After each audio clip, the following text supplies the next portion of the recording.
is going to be his Swain and his Lissandra, two champions we've seen so far in this playoffs.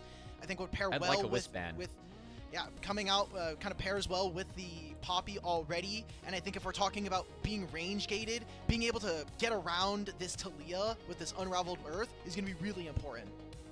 I think with Sandra ban here or a Silas ban, because I can also see a lot of value in Silas being that pseudo frontline. Can also grab a depth charge that adds a lot of pressure to the Draven. So obviously a pick that both Cream, Kanavi, and Knight, three players that play it at a really high level in this series. Top Esports going to take that one away. I'm not as worried about the Swain. I think I'm more worried about an Ahri here. Because I think Ahri's ability to be mobile and charms can lead to cocoons, or cocoons can lead to charms. And you can really try and play this pick comp for BLG that I'm scared of. On top of Knight being one of the best Ahri players in the world. So I think that's the angle I'm looking for when it comes to BLG here. All right, we're blinding top, guys. Counterpick? Blinding top. Okay, yeah, that's gonna happen. I thought maybe 369 would want a little bit more info as to what he was going to work with, but we're getting Nocturnes, so I don't think that Top Esports are going to be moving backwards throughout most of this game. If anything, the Nocturnal can actually just be used as a delay tactic to try to stop BLG from all moving forward. I think it's Ahri Cassante. I think it's Ahri Cassante coming in here. I think Ben's just going to slam the Cassante. The Narban tells me that. We'll see what else he might have in mind, but makes sense to me. And now 369, we'll see what kind of answer he has. You can get a little bit creative in the Cassante, but I mean, the Camille is not a champ that we really talk about that much anymore. I think Jax actually does have some value to get out of the headshots here, but it's really tough to play into Poppy.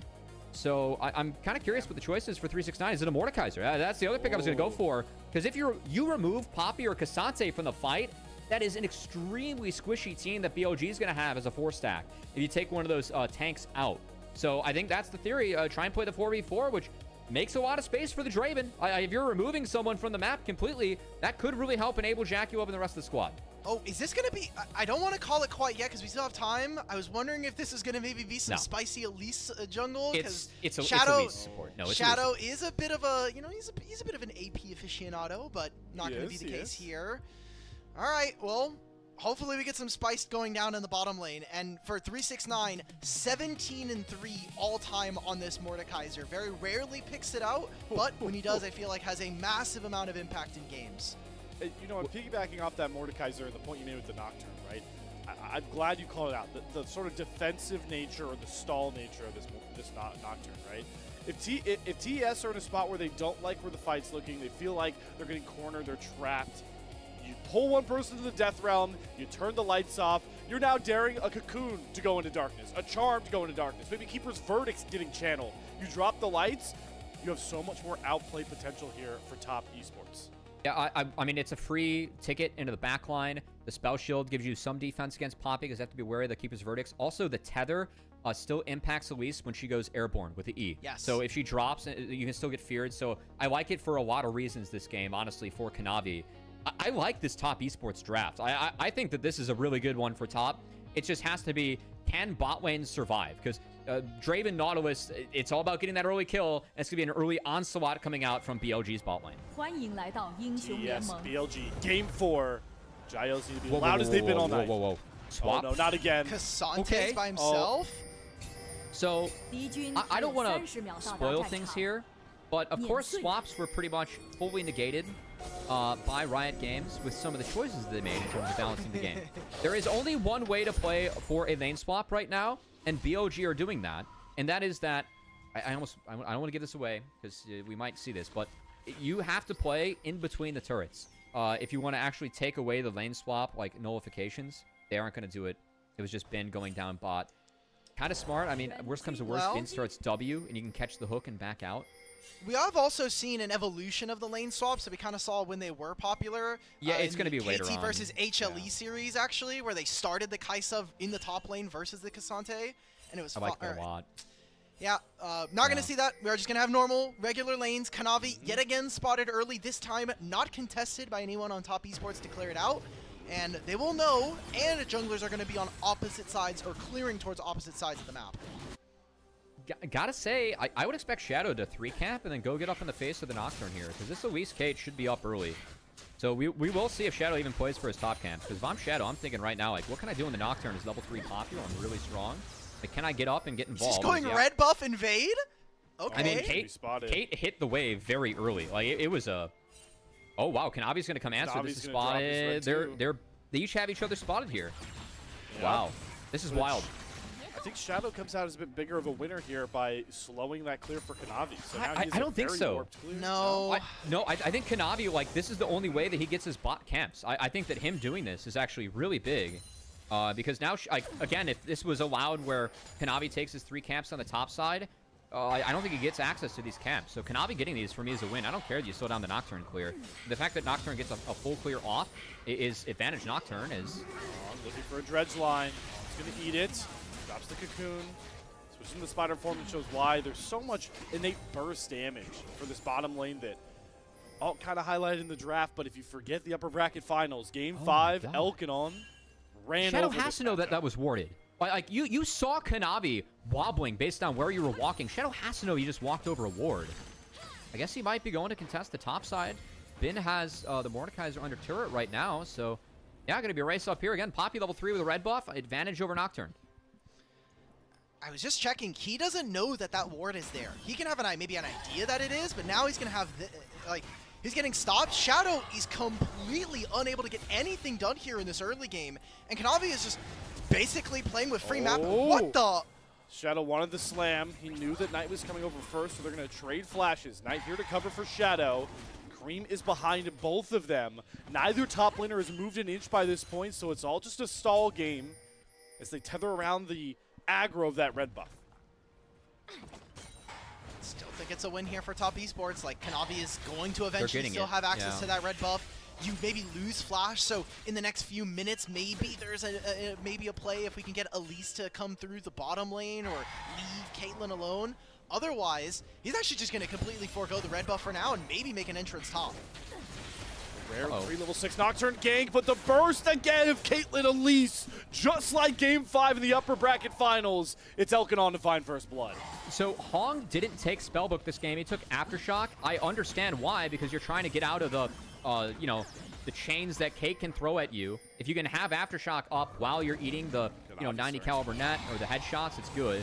That said, he's not able to get it off. He gets one shot there. Wall.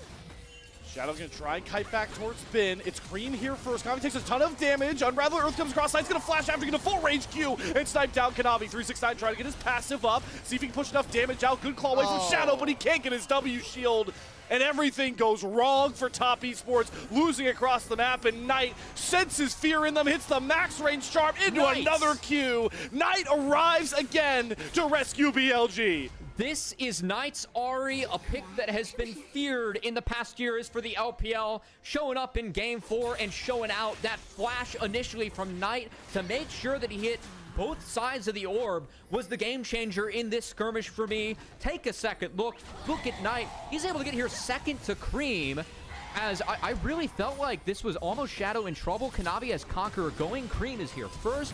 I think the flash from Cream somewhat justified. Great reaction from Shadow, though, to hop out. And Knight, that flash, he hit both parts of the Q onto Kanavi.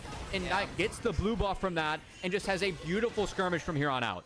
Kanavi, I mean, I feel like you're going really, really far. That right there is wrapping around the Nautilus. Just want to pull up Knight's stats real quick. 75 games, 58 and 17 on Ahri, all time. I mean, look what he's commanding now. He's getting 3-man jumps, but he gets the level up. He gets the Spirit Rush. Flick back comes across, but Knight is out. Wow, just one creep. That's the mastery that these guys can play on. As Knight, I thought he was dead at that angle. It's a no flash, no 6 Ahri. That's the dream to find before she dings it. But Knight hits 6, clutches up. Spirit rushes his way on out of there. And BLG have themselves a 2K gold lead early on. Okay, maybe there's a play here. It is going to be spotted on Vision. Hong's going to channel the Hex Flash. Jackie Love has 100 stacks of Adoration. Yeah, he needs to cash those in, but nothing more to be found here. Elk was over the wall waiting. Just a look at the sheer gold lead. The BLG command right now at 6.5 minutes. This is preposterous. I mean, they lose the plate on bottom side, and so I think right now what top esports are going to have to hope is that whether it's a top side play around these grubs, maybe it's somewhere along the bottom side. Make this play on the Knight. No flash, no dash, no way out except just sidestepping anything Cream throws at him. That was gross. I mean, it's a no 6 Nocturne. Like I just don't get why Top Esports are pushing so hard around this. Like yes, Knight wants to go back now, but we're just throwing away tools in the Knight for nothing. As Knight, I mean, this has been a player that has been focused by Top Esports. You look at both series across the length of it. There have been a lot of games where Kanavi has put early focus in the Knight, swings that mid lane matchup in Cream's favor. Every tool that's been thrown in the Knight, this game has been dealt with flying colors, as Knight has just played beautifully so far on the defense, and that early game plan from Top Esports just completely wayward.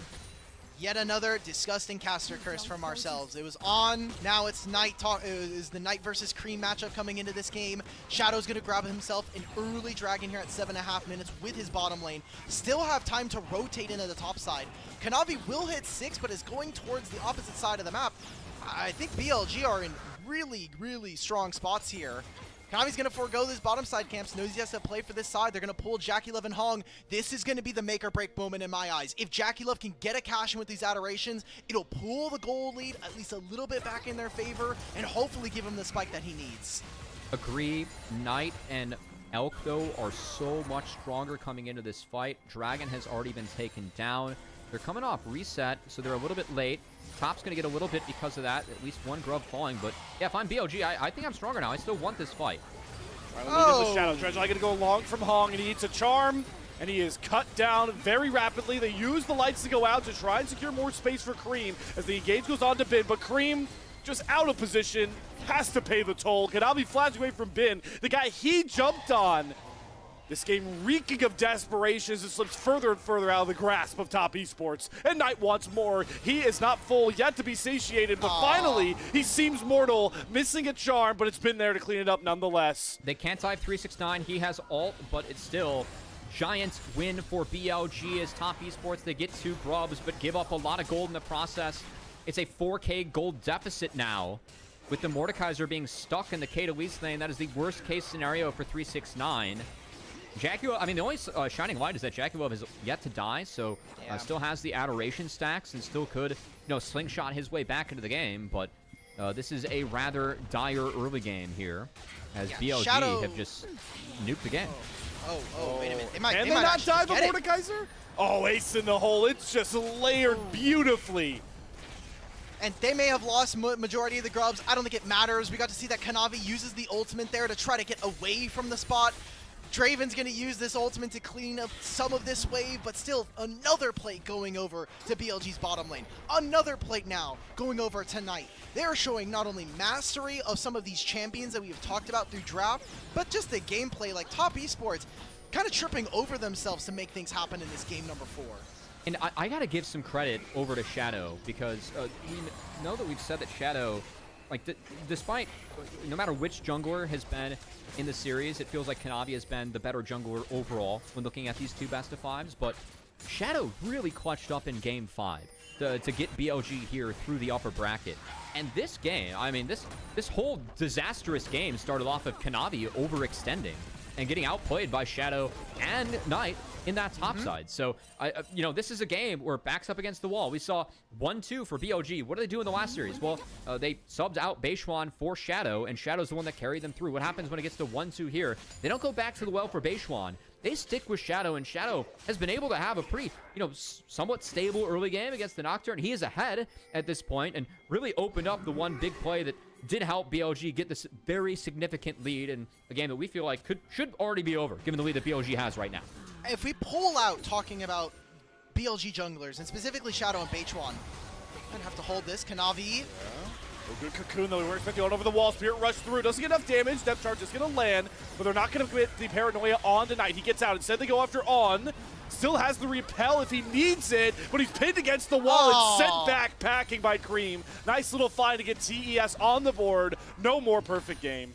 Trying to go for too many different plays there. They thought they could do something around mid. Maybe they could catch Ahri. They get the ult and the flash out from Knight. On ends up going down, but that is a kill going over to Cream. No adoration stacks, and still, BLG are getting waves on opposite sides of the maps that Top Esports are not catching right now. So this gives them a little bit of reprieve if you're TES, but they still have a long ways away here in this game to make it back up. Hong. I mean, you gotta play for shutdowns, as they at least cancel Knight's recall, but get nothing more. So it's a win for top, as I have info to play for anything else. And yeah, I mean, On gets to play very far forward on this Elise. I mean, a pick that really only On has stuck with globally, it feels like. And this has been his pick, where they go back to the well. The well for BLG is it is Kate Elise. It's a staple.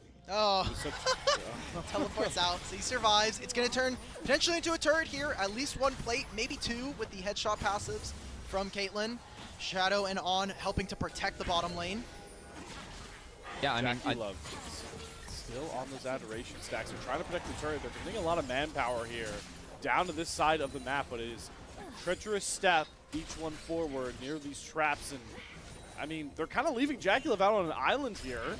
Out of position, they're going to jump on Hog as they see Kanavi reset, and that's more than enough single target bursts. And now JackeyLove, you've been clutching towards those adoration stacks like pearls around your neck, but the entire armada of BLG wants them, and they'll claim them with an ace in the hole to be the cherry on top.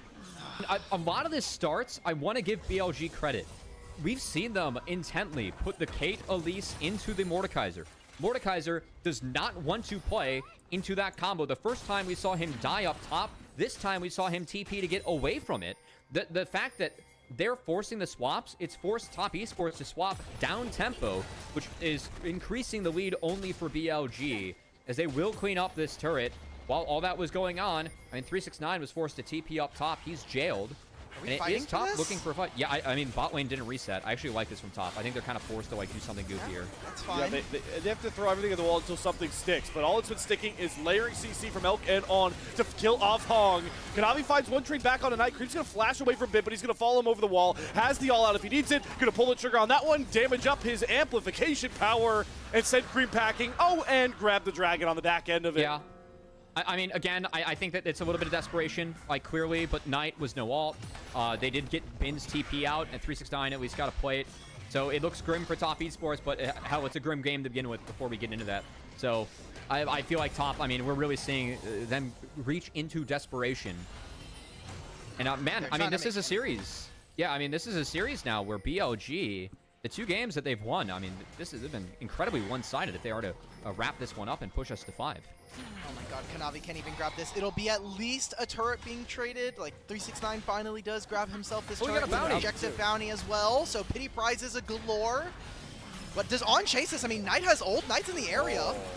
Use the rocket belt to get away from the claw, then hits the cocoon into the charm. That layering you guys talked about has been on point all game long for BLG. And, well, now they feel like they can't just run down their opponents. Shadow just daring JackeyLove to try and throw autos at him. You don't know who's behind this Poppy. It could be the entire BLG team.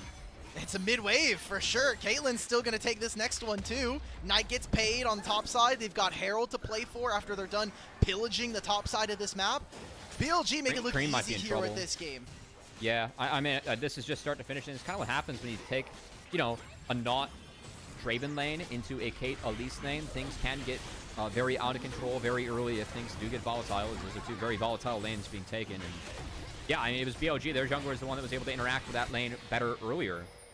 And part of that was also because Kanavi decided to take a few plays on the top side that was unwarranted. So a point that I was trying to make earlier, and we'll see what happens with this Herald play in mid, is that when Shadow did join the lineup, he was just playing pretty decently for himself, like even just away from playing with BLG. Hold on, Elk. Another desperation play here. They do get the knockups and the paranoia down onto Elk. He's able to flash over the wall, but now he's surrounded, trapped in the death realm. And, well, 369 flashes after secure that first shutdown. Goal number 1 accomplished. How much work can he get on the back end of it? Knight here still has flash, still has Spirit Rush, and there is no point chasing Ari with all those tools at their disposal. Nonetheless, big amount of gold into the pocket of 369. So Elk burned both Sums and Barrier, still dies. That is something where with the Nocturne and a Nautilus, you can try to rinse and repeat. This is what top esports needs. I think they needed a volatile game. Big powered blast cone into a charm onto who else but Cream the turret to get the job done. Push back on Hong into his own turret. And now Shadow gets to start running down Knight alongside him, but no Spirit Rush means they can't find those last couple of kills. There just isn't a post play that top esports can win. They're throwing everything they have just to get any sort of ounce of a lead. And they're trying to play out objectives with numbers after that and just can't do it. I think Shadow gets this. Yep. Yes, he does. let's get to Game 5, boys. Yeah, this one's kind of chalked. It's 8,000 gold lead at 16 minutes. Every BLG win has been overwhelmingly a BLG win. Top Esports feels like they have to really fight and claw for every single advantage so far in this series. Incredibly well coordinated between On and Knight here. Every piece of CC lands. The turret is also hitting him at the same time thanks to that unraveled Earth. Also, I will say, Hong, for as prolific as he is supposed to be known for these Hook champions, has been kind of off his game so far in this Nautilus. It's been an off game. Again, I mean, kind of what happens, though, when you are able to send resources to this Kato East lane and they get going to the depths that they've been going. This top esports draft doesn't feel like... we weren't as against this one as the Game 2 one, but for sure when Draven Nautilus can't really answer the strength of this Kato East lane, yeah, I mean, things can get out of control and out of hand quite quickly. So I think any shutdown that can come on a Jackula would be a big win. He's trying to get those adoration stacks back. I mean, he's almost at 250. That is quite a bit. What's interesting, though, you guys talked about, we still weren't the biggest fans of this draft, but it is Top Esports taking some of those champions you guys highlighted as big picks, right? They might get still on. The Nautilus and still the Talia. The TS are going to lose access on. They're going to go after On, and my God, he's just stun locked. Depth charge over. No flash, no barrier on this Caitlyn. Kanavi's going to get on top of him. Cream uses the Weaver's Wall to get close enough, but they don't get the flick back on the seismic shove. It's going to have to be a flash over, but Elk still survives and thrives as Knight lands another charm. Cream going to go down to a Q. Give Knight another reset. See you later, TS. You can't find that engage. They throw Bid into the Death Realm, but he's going to come out with more than enough support that he needs because Shadow is there on the flank. All out to pull Jackula, who flashes after Elk, but he can't even find that kill. Nothing going right for Top Esports as they once again have to swallow the harsh pill of throwing a Game 4 and going the distance against Billy Gaming. I mean, it started with 2 picks onto the bot lane of BLG, but unfortunately, it still is a 10k gold deficit, and I think that's one of the bigger wallet diff fights I've seen. I don't know how Elk got his way out of that one, but he did against the Nocturne and the Talia as BLG. I mean, again, Top Esports, they've had a couple moments where this is a squishy, volatile comp they're going up against. They were actually able to find stuff. I mean, this W from On didn't make it into the brush. He walked up with a false sense of security. He gets taken out. Elk is split up. How does Elk live this, though? Like, everything gets thrown into Elk as... Just Nocturne. Oh, the Cream wall. get to land anything? He should have taken the wall down earlier. Oh, the arm miss from Jackula. Oh, man. Just a series of unfortunate events there. That should have been 2 kills for sure for Top. That could have been a big moment for them, honestly, getting back in. But no, I mean, it just gets taken away immediately. And now they're down numbers. Fight comes in. Shadow, BLG, ready to thrive. Look at Jackie Love. He's trying, man. He's trying to get every single... He flashes forward, doesn't get the stand aside, right into the trap. It's another Dragon Soul point. I don't think we're seeing a Soul here in this game, gentlemen. It's going to be an Otacon that spawns on the top side. You can already see that BLG are trying to use this mid-wave to walk into the top side jungle of TES. And they'll do that with the Ezalk. And they'll turn onto, again, an epic monster that have seen such proportional gold leads thrown away so many times in the LPL, but in this game, I want to point out just how much of a stat stick and a guarantee it is for BLG. That's just how dominant they are in this Game 4, and it's hard to even think about Game 5 with how much bad TS has just gotten slapped around. I mean, the vibes, the mentality of losing like this when you could have had everything with this game win, we'll just have to see how much it weighs on this team. Is there even a play for them to make? I mean, like, Cream's going to have to pick up this mid-wave, and as soon as he shows there, I'm sure that BLG are going to try to pull this objective. Now it's going to come down to, can Cream get here in time with the Weaver's Wall? Can Top Esports even walk in with 4 members? Not against Kato East. I mean, Kato East, sorry, it's so hard. Like, Mordekaiser behind like this, you just aren't useful as a champion. Like, you need to be playing from ahead. I think thematically it's tough. Top gonna try. What the? They do actually end up grabbing On. There's Kanavi diving in, but a great repel comes across from On. Elk has to flash away for 369. They get Elk and On out of this one. It's actually Kanavi that picks up the Otacon, and Knight is very low, but he charms Jackie level the backside of the fight. 369 finds the kill onto Elk. Now Shadow very low. We're starting to see the wall of diff come through again. There's just not enough damage, not enough juice in the TES smoothie to make anything worth coming away with. The kills start to fall right back towards BLG. Cream desperately kiting himself back, but Ben has more than enough health, more than enough cooldowns, and oh, a flash to top it all out. Another BLG ace. Yep.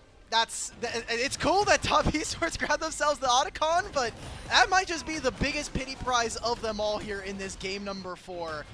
I don't know what else to say, Cubby. Like, it was nice. It's cool that they got it, but I don't think it ultimately changes what is going to be the outcome of this game. I mean, I think it's telling, like, a lot of the strength that BLG took were in their lanes, and the setups are harder for them. Like, I think that Shadow got, really nice there from Nice buffer.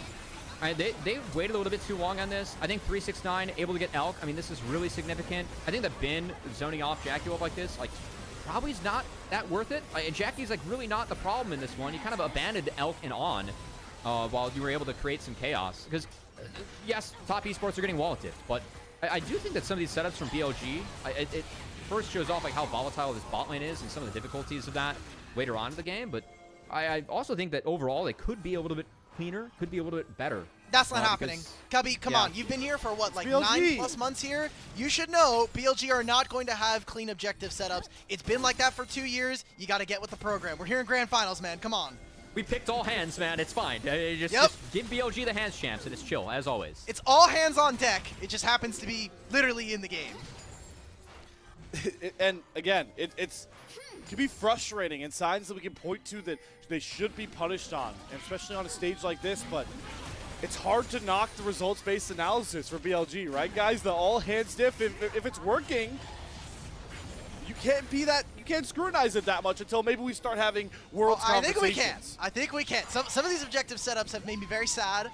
For Cubby, makes him cringe a little bit. I know you guys don't have access to caster cams, but it's been rather fun to watch. They're going to have an 11,000 gold lead before the 4th dragon spawns at 23 minutes. Otacon did level out the levels a wee bit, but yeah, that no overcoming that gold differential. As the luxury items are in place for BLG, I mean, a verdant barrier on the Ahri. That's going to be really nice for Knight, taking away some of that power.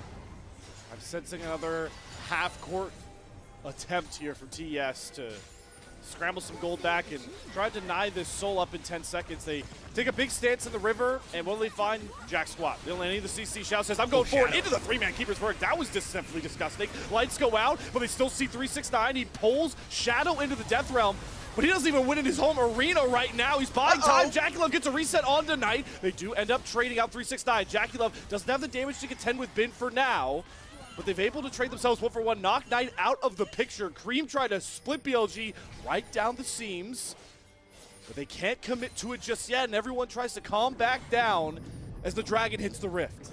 Knight has no TP, and the Elise should be, like, this is a good state for Elise, just stand off, get the spam out the Spiderwings, it's okay. So BLG should be able to fight their way back into this one. Cream coming back. You can see things looking rather grim for top, and I mean, Chemsoul is, I think, pretty deceptively strong. A lot of that power comes in the damage reduction when you get low, which is kind of hidden. And yeah, it's going to be even harder for Top Esports team. Already down 11k gold. Actually find kills and wrap those up. So good pickup for BLG as, again, I think some of their strength shown through. That was a pretty decent fight, all things considered. Like, they were able to take it slow from Top Esports. It's as winning as it's going to get at this point. Yeah, I mean, like, this is, like, it's why it was so important that BLG got off to the start they did, because when you're playing with Elite support, I mean, you are there for damage and gold value, and you don't bring a lot of utility outside of that. Like, your Cocoon is used to set up charms and traps, and that's nice, but, yeah, I mean, it's not the same consistent team fighting tools we're used to seeing out of support, and I think we are seeing some of the oopsies there and some of the power of Top's like more cohesive draft, but we're still in the state where just no world, no gold value where that's going to change anything as Kanavi. Here's some more gold value back towards BLG. Actually, good fear from Kanavi gets himself out, but I think BLG will take the victory in the fact that there's no paranoia and there's no way for Kanavi to dive in for a 50-50. 369's not going to make it here in time. He has to catch a mid-wave. You can see that Knight and On are just sitting in this brush waiting to make a pick. I think this is desperate from Top Esports. We should just be attending waves. Maybe we just try to pick up a top wave. Okay, Ben on the front lines. Just kind of staring down 4 members of TES. Baron's going to be picked up. Whirling Death does not land. They're going to stun onto 369. Can they get him before he pulls the Death Realm? Yes! 369 goes down. Shadow goes forward. BLG looking for the final march forward, and they're using their huge gold lead to show TES who's the big boss on the Rift. 2 absolute slobber knockings from BLG have gotten them to the distance. For the second time in a week, we go 5 games. We bring Silver Scrapes to the Split 3 Grand Finals with the #1 world seed on the line. It is another 27-minute victory here for BLG in this series. Another dominating display against Top Esports. And Slayer, you said it best. Let's get those Chinese Silver Scrapes up and running for the fans, because we're going to Game 5. What a game, what a series. I mean, all it's been a treat to be blessed with this series twice in a row. Cubby, how you feeling knowing we're going the distance once again, Top Esports BLG? I hope we get a closer Game 5. That's how I'm feeling. That one was pretty over pretty soon. As the 2 BLG wins, props to them. They've been dominant. But man, like these closer games, I think that we're seeing some of the strengths of Top Esports really shine. Those objective setups, how they're able to play. Don't think they were able to play out that game pretty early on in that game. I mean, once Kanavi got behind at the state, he did. 3-4 cold down. Weren't able to contest the bot dive a couple times. I do want to give BLG a lot of credit. This K2 East is very scary from them. It is their comfort. It is the well they go back to when things get tough, when they have to dig deep and try and find something. That's going to be off the table now. They used this to beat Top Esports in Game 5 last time. They'd use it in Game 4 this time around. We'll see what happens in Game 5. That's what I was going to bring up. The difference between this series and the last one was we saw a game like this from BLG and that bottom lane, but it was in Game 5 to end the series. Now they got to go to it a game early, and we have no idea what Game 5 lies ahead of us. It is on one trio to figure out what we could be getting, and that is our analyst desk, as they will break down Game 4 and try and set up expectations for the final game of Split 3, TES BLG Game 5. Analyst desk, take it away. Well, we find ourselves with a 5-game finals. Bangers only. .LPL. I'm Mazel. I'm joined by K-Man. I've got Rude Dude here as well. Kai pushing the buttons behind the screen, and I'm just so happy we get to go to the distance. It's a little bit unfortunate the way that BLG have dominated the games that they have won, but there's a lot of conversations coming into this game number 5. I'm going to start with you, K-Man. What are your feelings coming away for Top Esports after that unfortunate incident, I feel like all across game number 4? My feelings are that these teams should watch the analyst desk and listen to what we are talking about, because that's the second time this series where we have said something right at the end of the analyst desk, and then it's immediately gone back to bite some losing team. If you are losing in the early game, do not keep running it down. It will get better at some point. It just got so out of control so quickly. I think a couple of mistakes in draft here, even if I do like Top Esports draft in theory. Knight's Ahri is just too much of a problem to give over. And, you know, you look at these stats, these numbers, the game itself, it wasn't particularly pretty to watch. If you're a Top Esports fan, BLG fans will be rejoicing, but On had a wonderful time of things on the Elise, and I think that was, you know, he's one of the players that I really want to sing the praises of for not just this game, but this series as well. We can do that a little bit later, but you can look across the board how just everywhere is involved. The kill participation is not particularly exciting for BLG, but you just know that really wherever anything's happening, you're going to have the chance to get Knight there. Knight Ahri delivering as we maybe didn't know was going to happen, but that we expected it would. I'm not going to lie, I'm getting like PTSD right now, because back in 2023 summer when I went to Sion and I watched Jackie Love lock in a Draven and it did not go his way in that one, and I was unbelievably excited about it. It didn't go his way this time again. So I guess it's just a little bit of a curse in finals here for him. But I guess when we're talking about how these teams have approached this, we have to think that Top Esports are going to be back on the blue side, and that's going to provide them a lot of strength into Game 5. And we're already getting kind of nutty drafts coming into this game itself. And I'm very curious once we get to that conversation of what's going to happen for game number 5. But is it just another mid MVP? Are we just 4 for 4 for mid MVPs this time around, Rude? It's entirely possible. The Knight Ahri was very, very solid, and I don't think anybody's going to be complaining if it so happens to be that he gets another MVP for his performance in this series, and for this Ahri game in particular. Charm after charm landing. We were finding several different saves as well. There were certain instances, you know, like one on our screen right now, where Elk very, very much likely to go down. However, does manage to claw his way back in and get saved by Knight in this instance. And I think that's really the clutch factor of Knight, is that he's always doing the right thing on these champions, even if it's not the most obvious thing. And, not that saving your AD carry is not the obvious thing, but just rather, I think there are multiple plays throughout this game that are pretty indicative of just him finding angles that I think other Ahri players don't find as easily here. Being able to find avenues onto Cream on the Talia in particular to really take him out of these fights. This was one of the more chaotic ones on the Otacon in this one. We actually do get the steal coming in from Kanavi. We were talking about this. If they weren't down 10k gold, this might actually have been an okay fight for top esports. It just, early game, mid game, it was such a disaster. You gave so much free gold and experience and just general tempo over to BLG. There was no way to play this out, even if you were perfect. But why was it close though, Rude? Why did it feel close? Why were there moments you're like, how is top esports fighting back a 10,000 gold lead? I dare say there's an element of disrespect from BLG when they know they're so far ahead. Like, I would do the same thing. I think the majority of us would as well, where we're in these positions that, well, these guys are, they're so far behind that it's pretty difficult to lose. So we can maybe play a little bit more disrespectfully than previously. And you do have to think as well about what it is that this BLG composition wanted to do, where they kind of just needed to keep on going forward regardless. So their ability to take every single fight. Let's go, maybe they were using it a bit liberally. Sorry to cut you off there. I do. Knight, he gets hyped sometimes, but it's not all the time. It's on his Ahri. He's popping off. He's yelling in comms. The man's fired up. And I couldn't be more excited to see if he's going to end up getting that MVP for this one. I know the Ahri is always deadly in the hands of Knight, but it's good to see him step up again. I talked so much about, falling to good old Shanks, falling to Cream in a lot of cases, and now trying to win this championship off the back of his performance. And it's 4 for 4 mid lanes. Back and forth we go, K-Man. It's the pendulum swinging. This is exactly what the doctor ordered for LPL mid laners here, is back-to-back-to-back-to-back LPL mid player of the games. This one absolutely deserved. Not that the others weren't, just that this was truly an outstanding Ahri game. I think we remembered that we probably shouldn't give this guy this champion, and I imagine that even going into some future Worlds matchups, potentially, that might be a problem that's rectified. Well, before we getting ready, at least, for that next draft, for that game number 5, we do have a special treat. Old Rafa has put together a wonderful piece to the LPL English puzzle. We have our own version of Silver Scrapes that's going to be playing here. It is titled Silver Dragons, an inspiration and homage to the LPL. Thank you so much, Rafa.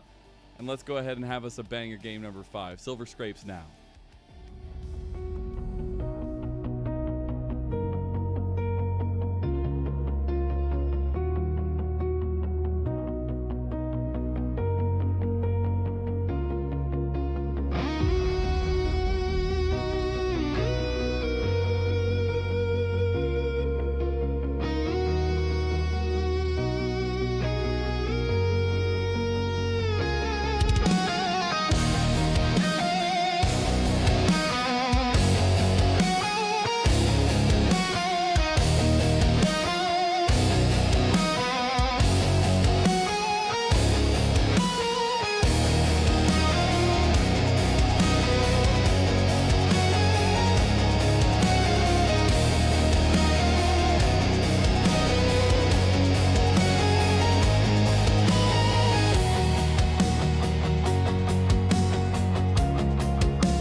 absolute chills. Pop off, King. Rafa, thank you so much for an incredible iteration of the Silver Scrapes. Our very own, and what a magical moment. It's just so fitting that at the end of the year, the end of this long, long year, we get 5 full games between Top Esports and Billy Gaming. I want to go ahead and bring up the predictions here really quick and get your guys' feelings and thoughts of where we are, because we only have 2 possible choices left. It is 3-2 Top Esports or 3-2 BLG. We still have some people in the running here, a good 10 of us. K-Man, go to you first. Your thoughts so far on the series and the leanings of these predictions. Yeah, I had 3-1 Top Esports in this one. I did not see BLG showing up in the way they have, but their wins have been the most dominant games of the entire series. They've looked phenomenal. And you know what? I just have to tip my cap to Mazel for still being in it. Yeah, I mean, for me, looking at this, I was expecting Top Esports to be able to run away with this series, to be honest. I was expecting maybe one close game between BLG and Top, but like K-Man said pretty much perfectly, that the only close games have been when Top Esports have won. If BLG are winning, they're doing it so convincingly that it never even looks close. And, you know, shout outs to Mazel for still being in the running, and, you know, our casters as well. On other sides, the colours seeming to favour Discord's Top Esports in this there. game 5, but... Yeah. Lots of people still in the running. Yeah. Now, we are going to break away from the predictions, and I want to go ahead and get your guys' final thoughts going into a game number 5 from either team. Whatever side you want to take, whatever you want to say, go ahead and get it out now. Rude, let's start with you. I think that On in particular is a player who I'm going to keep my eyes on, right? He's a player who's been mocked, been laughed at for his performances, but also in this series, even in their loss in game number 3, I think he played a really solid Bard game in that second win of theirs where they were playing the Elise. A really solid performance again. I think if BLG can hammer it up, rely on that support, put a little bit of pressure down there and give him the access to turn around this map, I think he's had the better series than Hong so far, and he could be the difference maker. How about you, K-Man? I'm going to go to the other side of that bot lane matchup, Jackie Love. For me, it all comes down to Jackie Love. This could be his final LPL domestic game, depending on what happens here. And if he goes out, he wants to go out on a bang. This is one of the greatest AD carries of all time. See if he can show up in game number 5. I already had to stop my lip from quivering once in this last little bit here, but it's been an incredible year. I'm so happy that our teams are leaving everything out on the table. It's incredible that we are going to have history made after this next game. One of these players will step forward in the most winningest LPL player in its history as a long-standing league and the best in the world. That's an incredible accolade. Who will it be? Top Esports versus BLG, game number 5. Couldn't be any more sweet. Let's go ahead and sit it over to our sweet casters. Welcome, friends, back to the caster desk one final time tonight. Game 5. Top Esports, Billy Gaming looming in the wings. And it has been such a split, such a year, and such a series for these two teams with so much history you heard the desk talk about and stakes for the future on the line. And gentlemen, I just want to get your first impressions of what we're about to come through, where your head's at. Alk, I want to start with you. I, probably similar to Cubby, just wish that it is not a game 2 or a game 4 affair. I want to see something a little bit more even.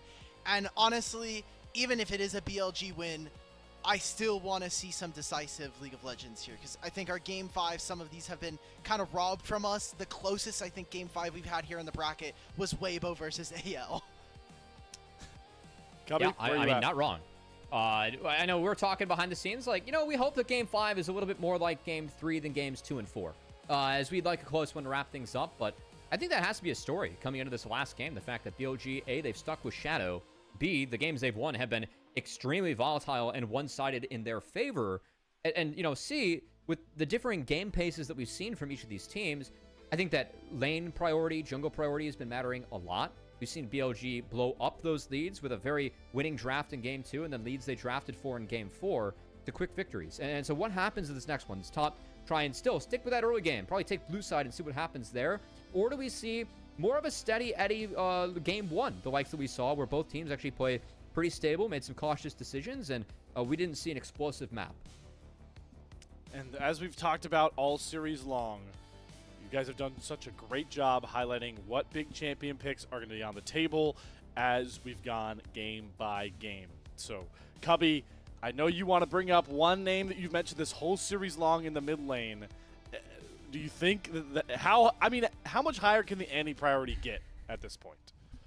I mean, given the rest of the drafts, apparently not that high. We've just been ignoring Annie for the majority of the day. And, I mean, I wouldn't be surprised if we see an Annie-Victor handshake.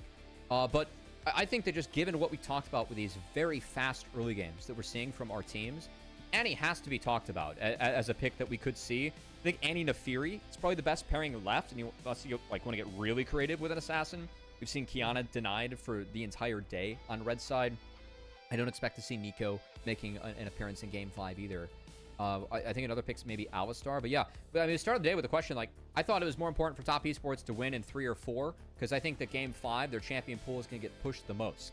And we'll see if that ends up being something that's true or not as we dive into this Game 5. Yeah, we are 4 games deep into this series, and Blue Side has won 3 of them. It is so important to me that Top Esports won game number 1 on Red Side. Most importantly, they will now have access to Blue Side as we go into Game 5. But we said the same thing about this team in the first series. They found a win on Red Side, still ended up losing the series, still had side select going into that last and final game. Weren't able to pull it out. I hope that this time it is something different. I am praying that we do not get a 3-3-3 Gragas. Please. As the fans in the arena, it is all lights, all up for game number 5. The Top Esports and BLG fan sections hopefully going wild for their boys. One more time before we get set for this draft. If you've tuned in late, that's okay. We're happy you're here. These are the stakes at hand for this draft. Top Esports, if they can win here, they shoot up to the number 1 seed for the LPL. BLG slots into second. A BLG win here, they're your number 1 seed. AL get out of the regional qualifiers, but everyone, it goes further past that. If Top Esports can win here, 369 and Kanavi stand alone as having the deepest trophy cabinet of any player in LPL history. If BLG win it, the same can be said for the golden left hand himself, Knight, standing alone at the top of the LPL trophy-wise. There's history in this Game 5, there's Fearless in this Game 5, and there's future international stakes in this Game 5. It really cannot get sweeter than this, Cubby.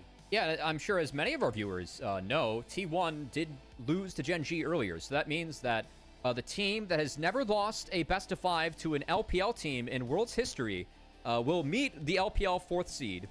So I think avoiding that regional gauntlet matters a little bit more here for Top Esports, as they don't want to have their World's path ended quickly by a potential T1 victory in that LPL 4th seed versus LCK 4th seed matchup we have to really solidify our World's main event that will be featured in this 2025 format. So, I mean, we might look back at this game if Top Esports, I don't want to wish ill upon them, but let's say they don't get through this. Let's say they aren't able to win the regional gauntlet and they face T1. This could be the deciding game, as they had 2 Game 5s to try and take down BLG and try and move forward to qualify for Worlds early. This game could be very critical for them in their futures. And you think about the iconography of not only just who could potentially be the player with the most amount of trophies here in the LPL, but we talked about trophies literally as we're going back to the old Summoners Cup for this World's Championship. All year long, we've been not given the chance to talk about the Silver Dragon Cup right there in the middle of the arena.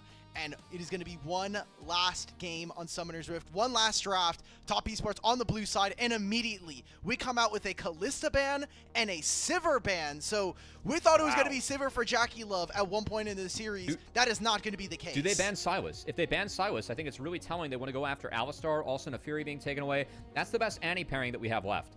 I think a Silas ban would be really good for Top Esports here for a few reasons. One, it is a potential answer to Annie. Not to mention that first pick, Alistar, which I think has been Hong's best champs for the entirety of the year.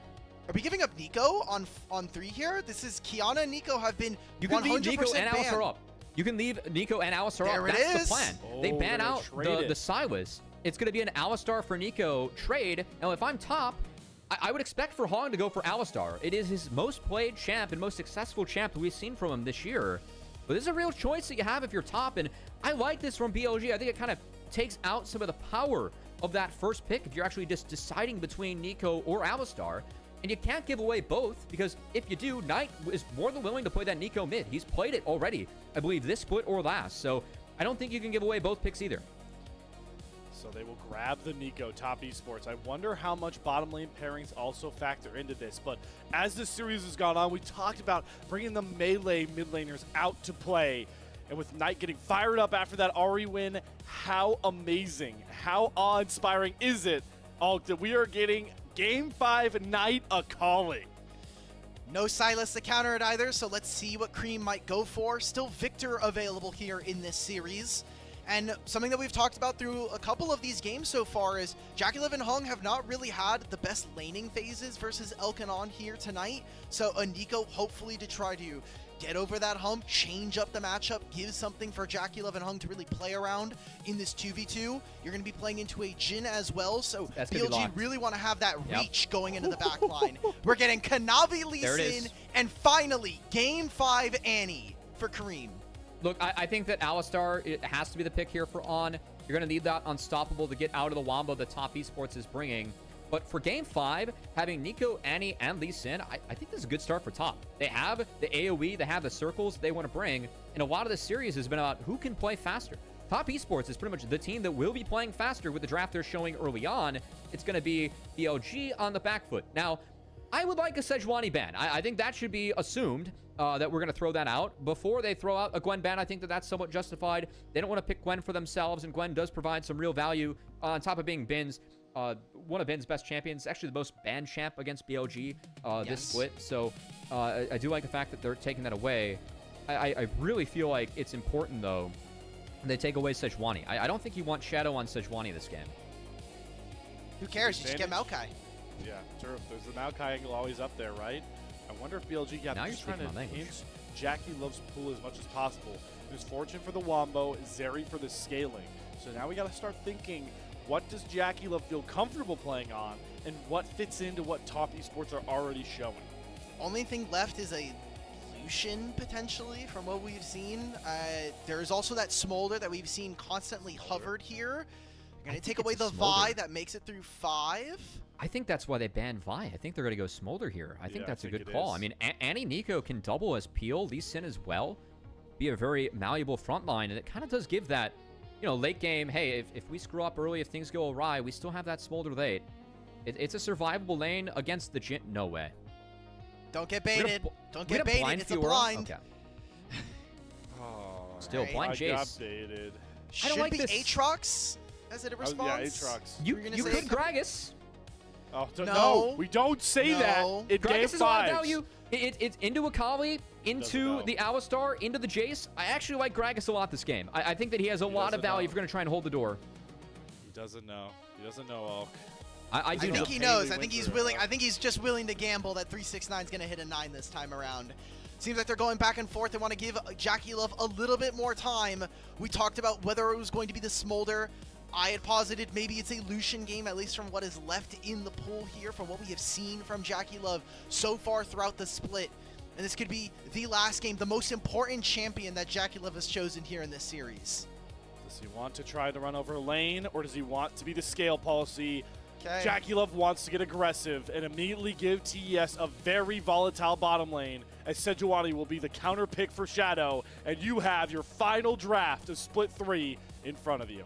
I think this draft, Elk, is very telling of where the series is at. Just because, I mean, this is a world where it's going to be about priority. And that's why the Annie is being slammed. That's why the Nico's being slammed. It's about early game for top esports. If this one goes late, I don't think that you can deal with Jace Akali, Sejuani later on. Like, the damage just kind of runs out. As, okay, they're going to last minute swap. It will be they took a long time for that one. I was like, you have till 20 seconds. You have till 20 seconds. Yeah. So I think it's interesting, right? Like, Aatrox in this game could be really, really powerful. I don't see too many ways for top or for BLG to get around this champion if we get later on. And while Nico is going to be squishy as an AP like burst champion, from BLG side, I need to see them be able to execute on this. Like, we've given now Bin and Knight, Jace, Akali. This feels like absolutely I am looking for my solo lanes. We have Elk on Jhin. This is the ultimate gauntlet now here for BLG. Play through your solo lanes, allow for your jungle and support to really leverage their ability to start and end fights, and pray, cheer for the faith if you are a Billy fan. It's finally time. We have gone as far as we possibly can. 10 whole games between these two teams in under a week, but this one means the most. For all the marbles, Game 5, Top Esports, Billy Gaming. As we return to the familiar battle arena we all love, know, and sometimes hate, Summoner's Rift. It all comes down to this. 敌军还有30秒到达战场，碾碎他们。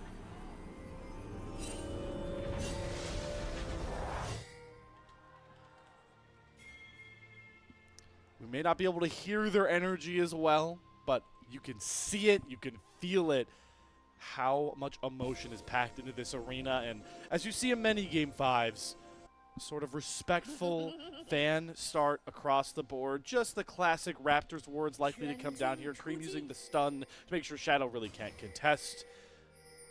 And we start Cubby, anew. I wanted to ask, we had the AI on the screen. It said that BLG were favored later in the game. I know you've been a big proponent of this AI. Kind of. Are you in tune? Are you in tune? Kind of. I hate the AI. I hate all AI. You know, True. Screw the machines. As I sit here casting computer games, but you know, I don't know. I think that this one it kind of is pending on if Aatrox can die. But I think that I favor BLG later on just because Alistar, you're guaranteed to pretty much get 2 rounds of cooldowns off in these fights, which I think is going to be really, really important because Top Esports is running out of damage eventually here, Slayer. But what has not run out of action has been this bottom lane across this whole series. It's been JackeyLove and Hong dictating that tempo a ton of the time here. And once again, going to be able to likely get to this level 2 comfortably. Elkanon really need to bring a lot of resolve and respect the fact that this is a level 1 Alistar. This is a Jhin that really just can't compete with the burst here. They'll learn from their past errors we've seen in this series. I'm just happy that finally JackeyLove and Hong actually get to play an early game. Like, even all the way back from game number 1, it felt like Elkanon were really taking them to task in the laning phase alone. And JackeyLove and Hong, I feel like, have not been a duo that we really relied upon in the laning phase. I feel like their mid-game is kind of where they've really gotten their start, and they've had to build a lot of that synergy just in Split 3 alone with a last-minute roster change in Split 3, Hong coming in over Crisp. It could be a difference maker, too. I think it's pretty crazy that Hong went from being benched on Weibo for Erhoff. The right decision, as our team said at the time. Yes. And has become one of the better supports in the LPL this split. Could be a victor here with the team of Top Esports. Definitely been a big glow up for him, one that was necessary. So we do take a look, 369, 5-1 in 6 plays on the Aatrox. Going to be down a little bit to the Jace early on in lane, as well, you're going up against Jace, and that's Bin as well. Terrifying laner. But Bin, I gotta say, I feel like Bin has been quieter in this series. And if there was any game for Bin to really make his mark, going back to that upper bracket final, I thought that Bin was a big difference maker in that game 5 to take down 369 and Top Esports on the Jace. Definitely has a lot of power in his hands this game, even though because that Aatrox, I think it needs to be set behind. Good cancel from Shadow on the Sonic Wave recast there. It's going to be Scuttle Crab control towards the Shadow, so Convi has to make the long and slightly awkward walk towards the bottom crab, but he's going to make sure that Knight walks away with a couple hundred HP points less.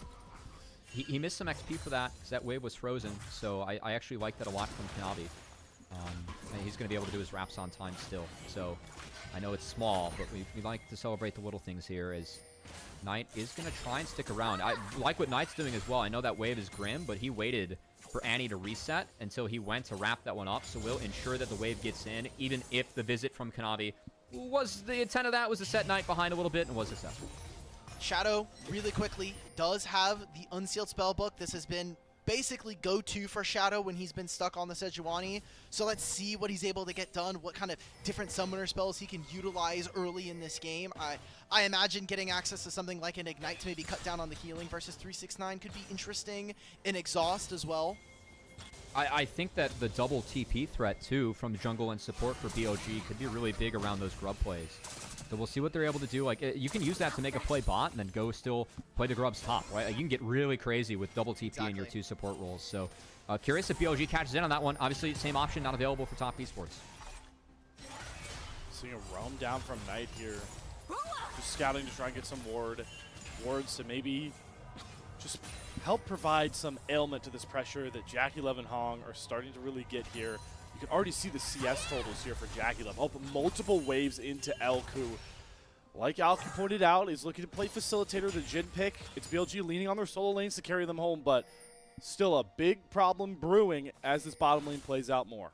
Yeah, and I mean, Elk, this is a pretty big lead. It's going to turn into the first Drake that's being, or not first Drake. I got baited there by Nico for a sec. But this is a big lead. I'm a little bit surprised. I know it's Nico and the Alistar. Obviously, you're going to be up early. Like, the top did draft for this, but you feel like this is on pace, a little bit bigger than what you'd expect in the bot lane for this point? Ooh. Shadow. Mid? He's not sick. Doesn't have the Glacial Alistar's Prison. here.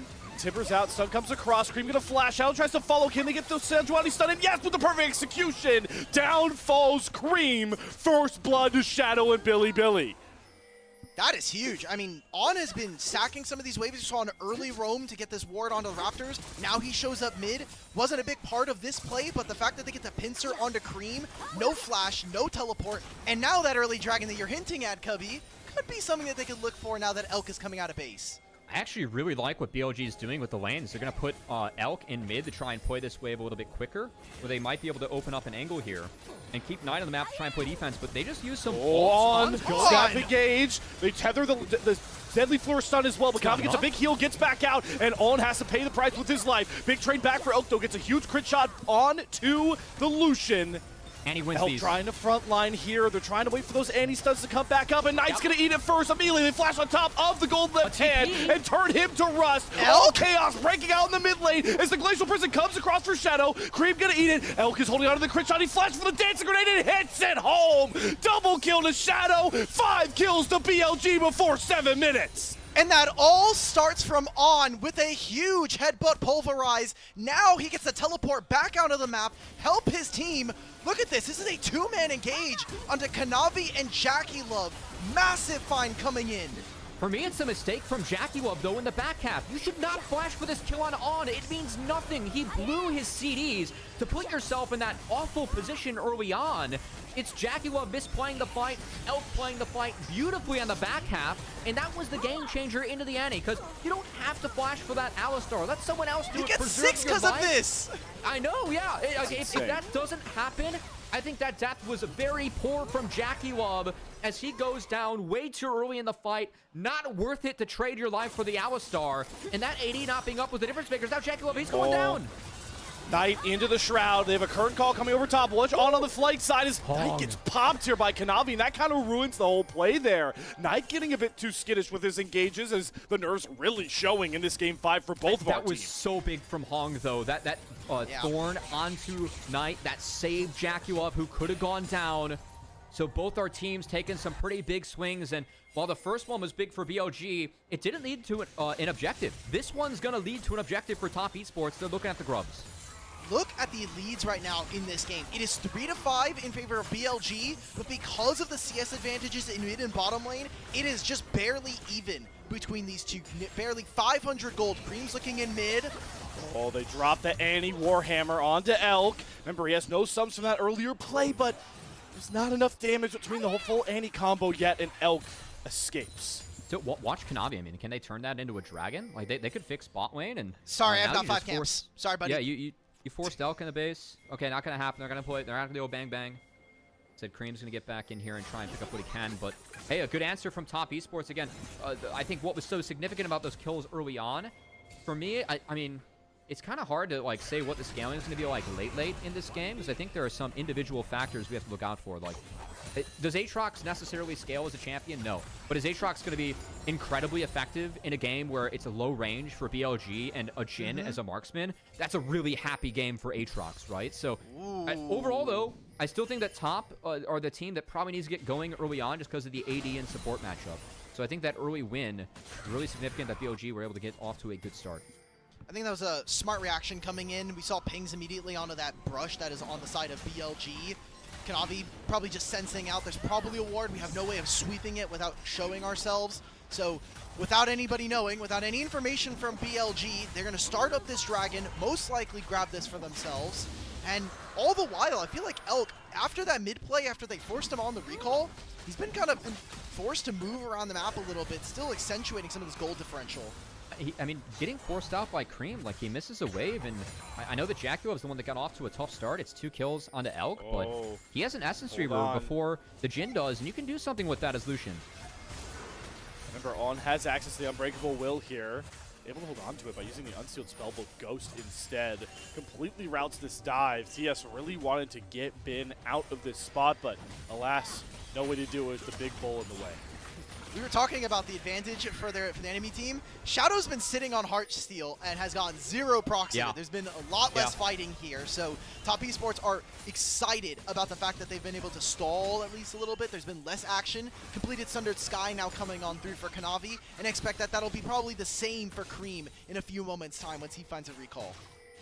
Oh Good boy, shout. a reload here from Top Esports. They don't have On to cover, flashes away from the first time. No Pop Blossom lands either. Bin is going to find this first kill thanks to the turret. So it goes 1 for 1 as Shadow and Knight TPN. The rescue has arrived and they're here to play cleanup crew for Top Esports. Flash Glacial Prison matched by Jackie Love. Knight hits the shuriken, won't go back in as Kanavi arrives, but Shadow is very takey. There's the Heartsteel proc you're asking for there. All gets that item, gets a ton of value in this extended trade, and BLG's double TP Hail Mary pays off. I mean, they biffed the dive. Cream opened with Tibbers instead of the guaranteed point-and-click stun on the Q, and the train, in order to CC train that one,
BLG, that's basically lights out. I don't think we've really been able to see JackeyLove step up very much. Yes, he has that outplay versus Knight, but still the rest of the fight is going over to BLG, and JackeyLove is one man. Every single year it has been JackeyLove performing at an excellent level, but his team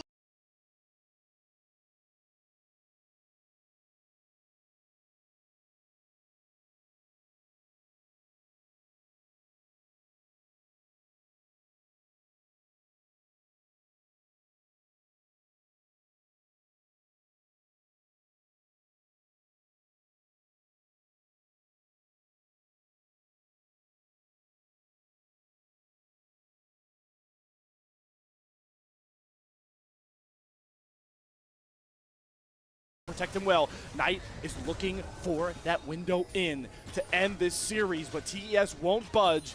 Instead, they'll get forced out of the river. Okay, still I think a fine win here for Top Esports. They got those ultimates to give them time, and Hong only used his heal. Didn't have to blow the flash. Interesting build coming on through. I wonder what the second item for Hung is. There's a some armor in that build right now for this Nico. Frozen Heart, it's not bad. You get in the middle of everyone, reduce the Do it again, guys. Get some ability haste as they return to the scene of the crime, and BLG, they actually reset. So now they get the TPs out, and we'll see how aggressively Top want to play this. On has to run all the way back. Knight now just gets to the top lane. It's going to have to be Shadow try to force his way in for a steal, but even he's late. Can Shadow do it? Come up with the clutchest steal of his career? No! It's JackeyLove that picks up the Baron, and they get the stun tonight. Timber's Lair, Pop Blossom, they've cut off the golden left hand from BLG, and now TES look to run rampant, trying to layer these snares, these chains, but they'll take the kill on the Knight, and Baron onto 5. We have to go to the Dragon right now. Screw the Baron at this point. This is soul points coming in for BLG. They know they probably don't have to fight for this. Yeah, exactly. Sorry, it is soul here. Kanavi, no kick available anymore. And Hong is half HP with no Pop Blossom. BLG gonna have to give up this objective and probably just catch themselves some waves. Wow. Hey, what a play from Top Esports, guys. Like, what about the guts from them to call that? The fact they're melting a Baron, they pull it twice and call BLG, hitting the base to prep for the Dragon, and sticking it. Kanavi, again, with that kick, was able to get Shadow out. Shadow, he didn't have access to Flash. He had Ignite. The Flash is still off cooldown. He doesn't have access to it, so Kanavi kicking him out, well, that was easy enough to actually just take them down. As Top Esports, we saw them founder around the Otacon. This was clutch from them, though. Oh, hell yeah. I mean, one, this instant turn coming on through. I like the protection that we saw. Obviously, Kanavi kicks away Shadow. Cream, he learned his lesson from early in the game. Point and click, set it up. You have all of the indicators as to where Knight is, and 369 just gets to play bodyguard. This is such a stressful game if you're the coaching staff for these two teams.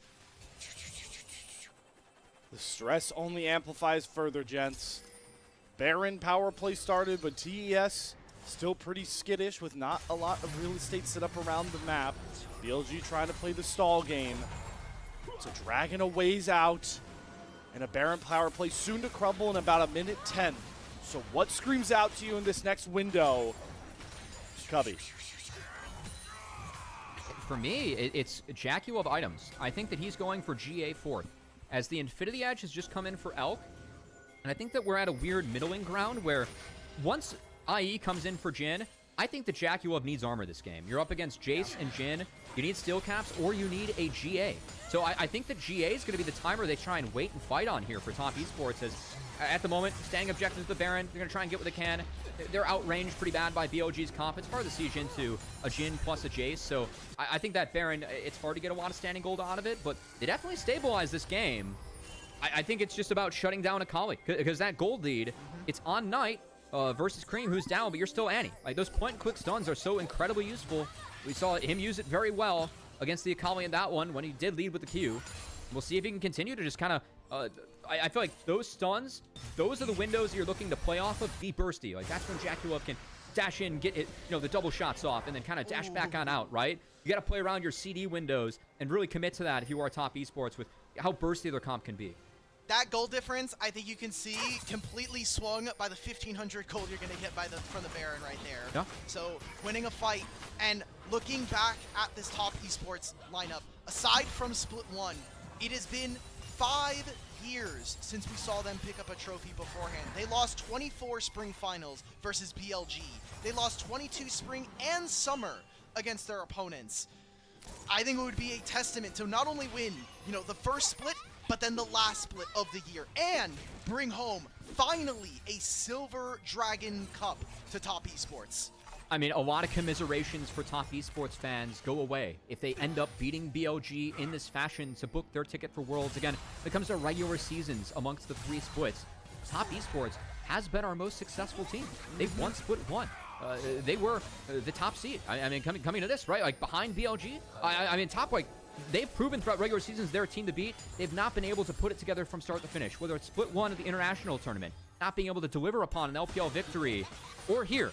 This is their chance to really change that narrative. And again, now that Jackie Love has the GA, I think this is where Top are going to look to push especially hard since they're playing 6 lives to 5.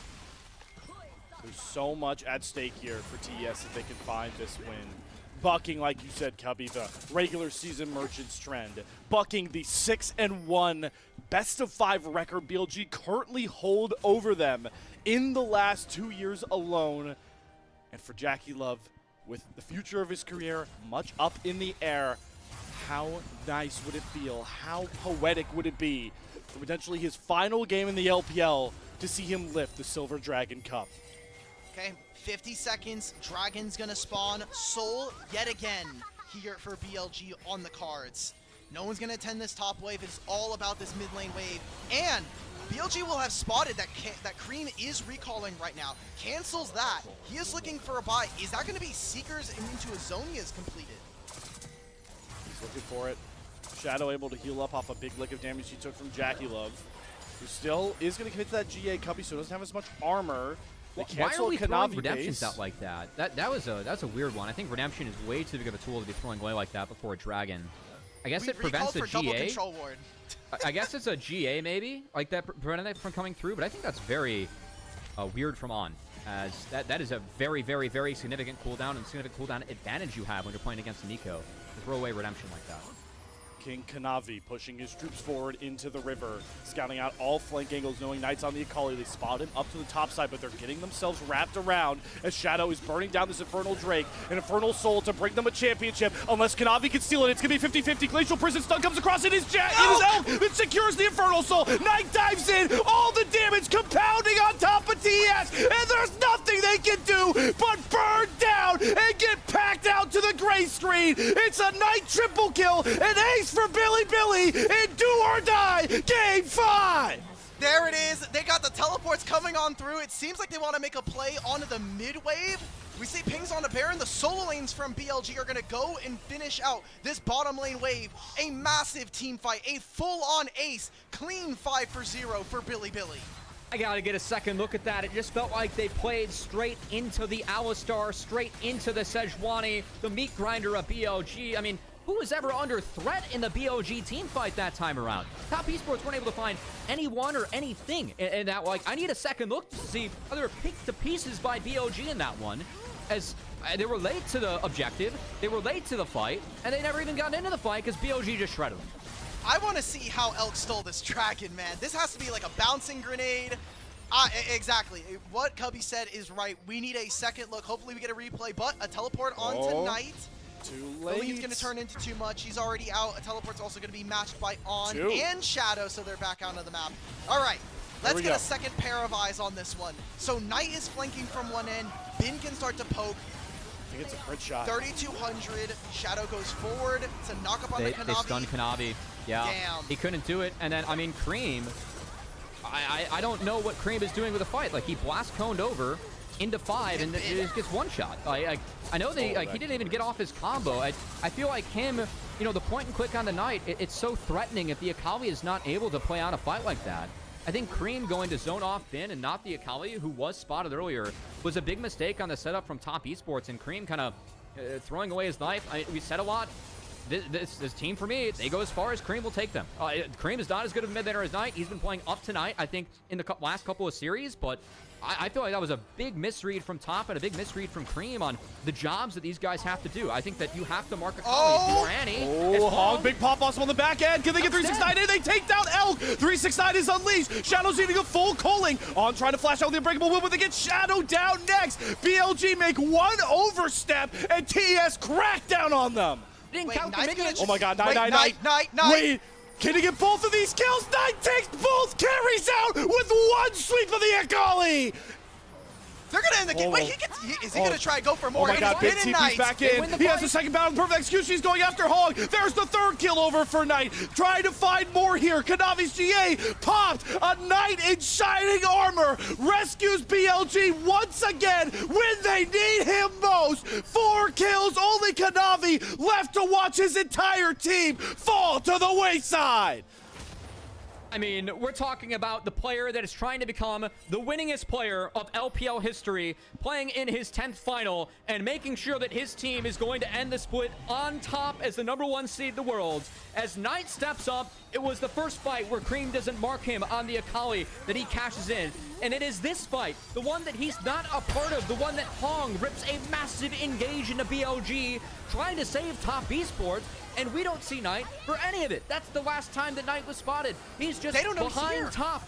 No, and Jackie Love and Cream, they want to reset. They want to play the rest of the map. It is top trying to chase. Cream is a TP to chase this one out, but they lose track of Knight. They have no vision behind them. That's a sexy looking double kill from Knight as he gets up to 9 kills in this game. And the best player we have in the LPL is looking to make sure that his team once again finishes on top. How important is it, by the way, that the other members on this team, Bin, Elk, and On, the mainstays since this team got rebuilt in 2023, with Elk coming from Ultra Prime, On coming from a failed Weibo Gaming, now finds themselves in their 3rd, 5th LPL finals, and they're smashing here. Now they have a Soul, and they can have an Elder to play in a minute and a half. They got a tanky Shadow to break the base open here.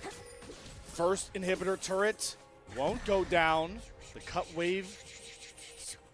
They're gonna queen reset for the Elder. They're gonna queen reset for the Elder. I think that's the right call. I think important thing to note, Kanavi did oh wait, no, they're waiting around. I guess they have 20 seconds to play with if they really want to. Oh no. They're gonna see if they can find Jackie Love. Oh no. Oh, Shadow. Gonna have to flash. That's a huge summoner to get out before Elder comes around. I was gonna say Jackie Love, he's got the GA up. Kanavi does not. So that'll be a big one to look out for. There was a Zhonya's completed by Cream, who did pop the Seekers in the last fight. He will be able to go golden yet again. I still think it's very key. They have to find Akali in these fights. I think that Annie has to be the one that marks Akali. You have to threaten that point and quick stun against Knight, or we have seen what he is able to do when he can play with his team. And with really the vision control going over to BLG, I mean, they see Jackie Love on a ward they've tucked behind that Top Esports is completely unaware of. A lot of info going over to BLG is they're going to use their lead to make sure that they have a lead and an objective and a head start around this Elder Dragon that is looking to really be the final say in terms of who wins this game. Elder spawns in 30, and there will be no flash for Kanavi, Cream, Jackie Love, or Hong. They will have to force their way into this objective pit. And more importantly for me, I want to see Cream hit level 16 already. We need to get this guy a few more minion waves here. They have now spotted out Knight, but I don't think it matters. He's like one creep away. He got it. All of his vision on the bottom side of the map right now is littered with red wards. And that's where Jace is able to work a little bit of magic too with the Jhin. You can see these empowered shock blasts into the deadly flourishes. If they get close enough, you can really... Oh, God. Not over red buff, guys. Okay, Shadow. Whiff swipe with the Glacial Prison to get the curtain call out as well. They need to get all these members out, but Hog eats the fourth shot, and Shadow finds the first kill. On goes in with a 2-man heaven pulverized, and it's Knight to fly in the background again. Cream goes into the stasis, but Jackie Love is cut and cut down. Nothing can stop Knight. Nothing can stop BLG all year long. Daunting questions circled BLG like vultures marching them for death. How many jugglers do they need? When did Elk and On lose their edge? Who can help Knight save this team? Yet in the biggest series of the season, Billy Gaming silence all that noise with one powerful statement. You're back-to-back world's #1 seed. You're back-to-back season finals grand champions. Billy Gaming. Look at that celebration. Look at the boys. Get excited. Big Way and the rest of the coaching staff sure to come back out on stage. And while it is heartbreaking for their opponents, an incredible series, now proving definitively that they are the best team here in the LPL. Think about the path that they took to get here. 5 games versus JDG, 3-0 versus an IG that had stomped them at the end of the season, and twice now, 5 games, all 10 now going in favor of Billy. And I love that final picture for Billy there. It's Shadow in the middle. Shadow that subbed in the playoffs and really saved this team this time around. The only European to compete in the LPL is now the only European to lift that Silver Dragon trophy as BLG are your Split 3 champions. Beautiful. It's kind of hard to do it when there's a Mercedes-Benz logo in the middle, but I like it. I like the idea. We saw, before we got in this series, so many pictures of Bin lifting the Silver Dragon Cup, Knight lifting the Silver Dragon Cup, but those were past markers. Now it is the present, as BLG are once again your kings of the LPL and will represent the region that they made it to the World's Finals a year ago as the top seed again. You just can't help but smile for Shadow, man. Shadow looks so excited with the team. But for him, think of the journey that he had throughout the LPL as he gets his moment. Oh, they cut away from it. No! Oh. We can't give it to the Europeans, guys. They don't show the trophy with the only European. Come on. I know G2 did you dirty in the past LPL. We got to let Shadow have his moment there. Oh, what a moment to soak in. What a series. Bin lifting once again the Silver Dragon Cup. We got 10 full games of this matchup, and guys, it never disappointed. No, it just action-packed. We had really dominant games. We had a Game 5 that felt to lose, at least for the most part, pretty back and forth, slowly edging its way towards BLG in multiples of these, but it's been a beautiful season. I can't believe we finally made it. It was 18 best-of-5s over the course of essentially 2.5 weeks. An intense schedule here for these playoffs, and we got regionals in 3 days. I mean, if you're top esports, you got regionals in 3 days. I think that's the big part about that loss there for top. I mean, they got to go back and fight for their world spot, and I think that the regional gauntlet that we have early on next week, Thursday, Friday, Saturday, you know that you're going to be facing down the team that has never lost a best-of-5 in Worlds to an LPL team. You are facing down the greatest player of all time that has owned your number for the entire duration of his career. If you don't make it out in that 3 seed, and I mean, you're fortunate enough to make it out in the 4 seed and be able to play that best-of-5, but that is a dire best-of-5 to face going up against T1. So I think next week stakes could not be higher for a team like Top Esports, who really need to make sure they find that 3rd seed. And man, if you're AL, what a sigh of relief that you just breathed, the fact that you just booked your ticket to Worlds off the BLG win. Don't want to do too much more future crafting here, guys. We'll let the analyst... Oh, Ulk? Sorry. I have to make one last kind of state before we toss it to the desk, as this will probably be the last time you'll see our 3 faces here on the broadcast, at least for tonight. I want to thank everybody who has made this possible for everybody at home.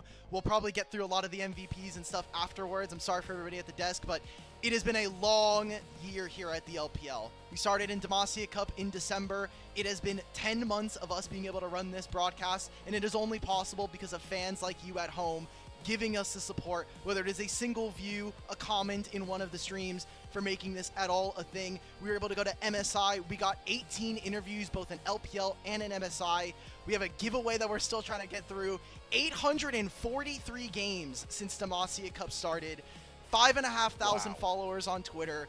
4 million hours watched across YouTube and Twitch. Only possible because of everybody at home. Just beautiful, and I want to thank everybody at home as one of the admins. I know Mazel is also chomping at the bit to also say these thank yous, but it has been an incredible honor to share this, not only with everybody here on the broadcast, with all 60 members, whether you're a guest or a regular staff member at LPL English. Cubby, final words from you? It's been fun to be a part of.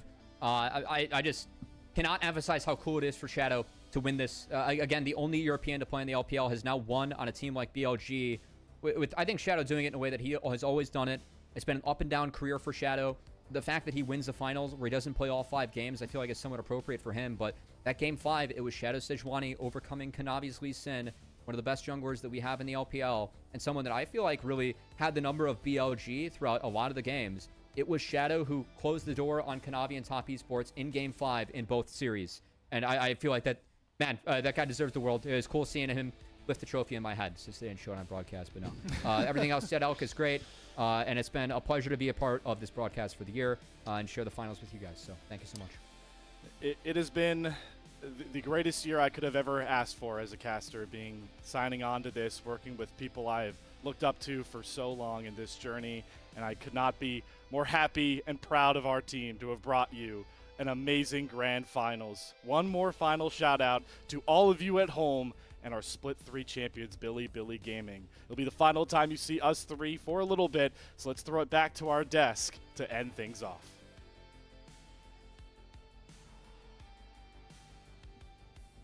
Welcome back, everyone, to the desk.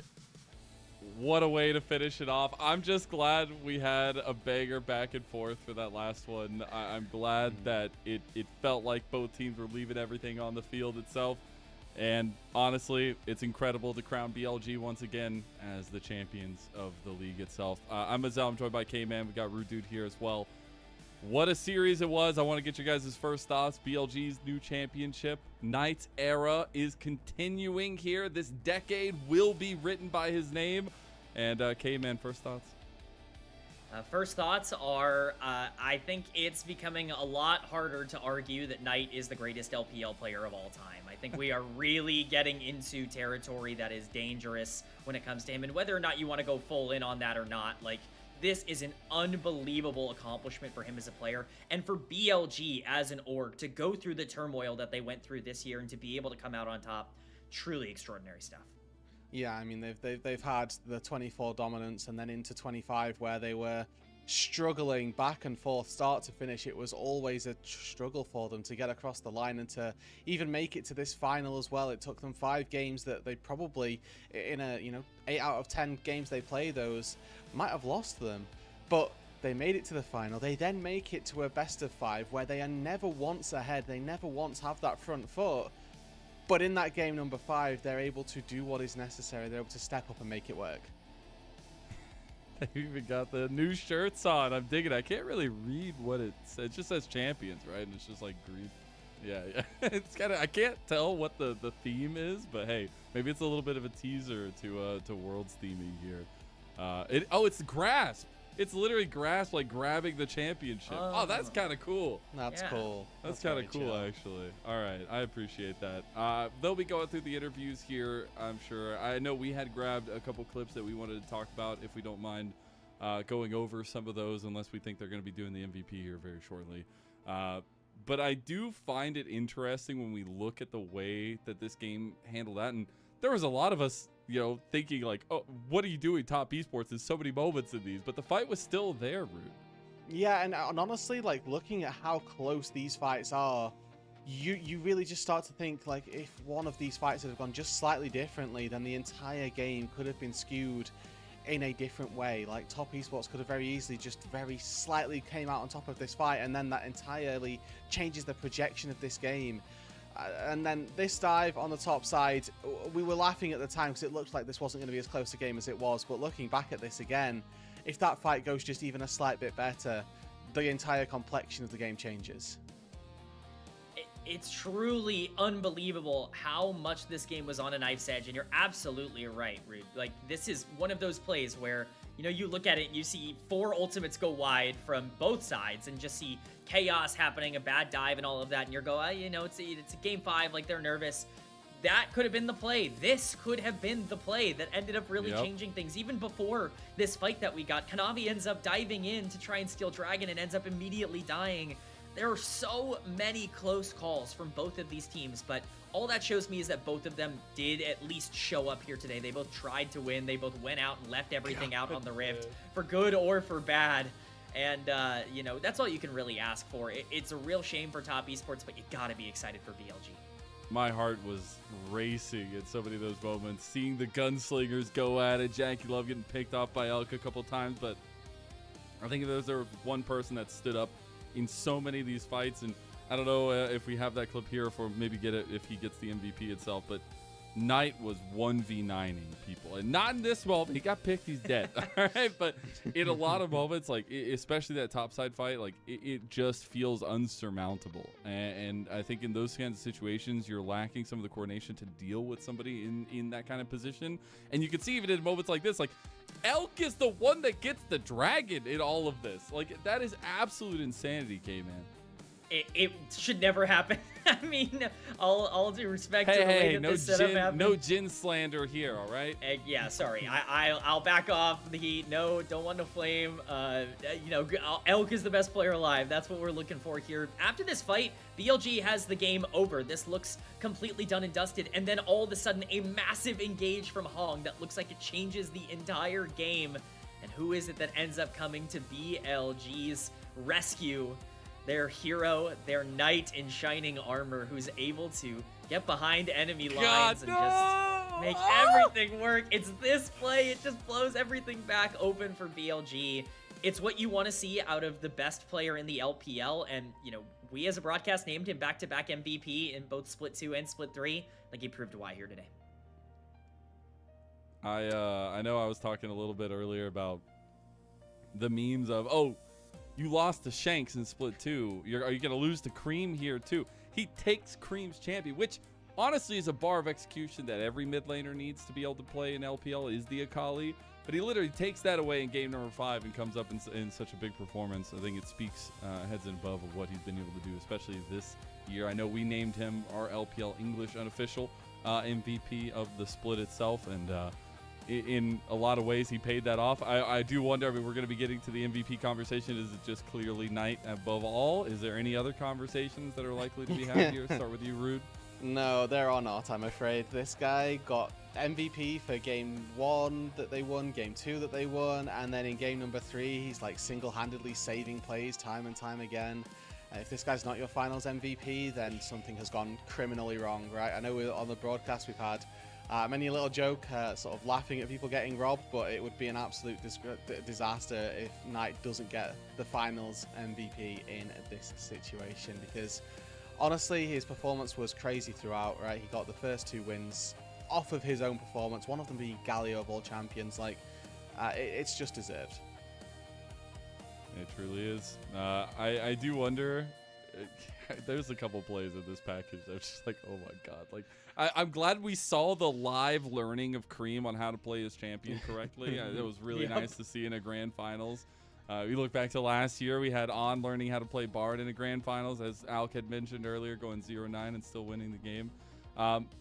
Gotta say, a couple moments that it felt like Top Esports were not on the same page, and I know they'll be looking for a come up. They're going to be going to regional qualifiers. Obviously, that's not going to be very happy for them. But did we come away with any positive leanings for Top Esports? We'll start with you, K-Man. I think yes and no.